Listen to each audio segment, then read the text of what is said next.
Cali Xaaji warsame musharax madaxweyne Puntland 2019 ayaa maanta gaaray magaalada Goldogob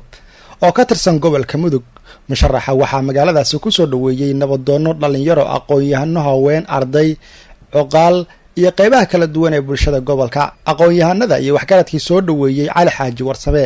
ayaa sheegay inay ku faraxsan yihiin in maanta uu soo booqdo Cali Xaaji warsame iyagoo sheegay inay uga baahan yihiin in wax u qabto shacabka deegaankaasi. Cali Xaaji warsame nin la yaqaan inuu naqaaweyn inaga reer Goldogob ah waa nin aan hadda baranayn soo dhaweynayna waa inaga dhawaay sognahay waxaana leenahay walaalayaal soo dhawaada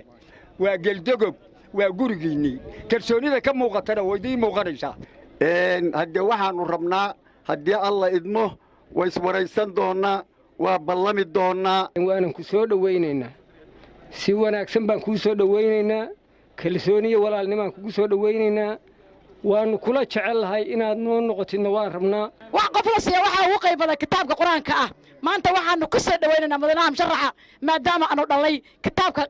quraanka kariinka ah ha guddoonsiisa gabadha yarta ah dhinaciisa musharax Cali Xaaji warsame ayaa uga mahadceliyay shacabka Goldogob sida wanaagsan aysan u kala harin soo dhaweyntiisa maanta aad baan anigu u danaynayaa inaad awoodiina iyo tiradiina talada dalka iyo hogaaminteeda wax ku yeelataan. Puntland iyada idin baahan, Soomaaliya iyada idin baahan. Insha Allah waxaan rajaynayaa sida aad ku celceliseen inaad miisaankiina siyaasadeed ee bulshada heshaan haday noqon lahayd maamulka haday noqon lahayd horumarinta waxbarashada caafimaadka ceelasha biyaha meel kasta insha Allah waxaan rabaa inaan idin xasuusiyo inaan magaalada joogi doono insha Allah caawa seexan doono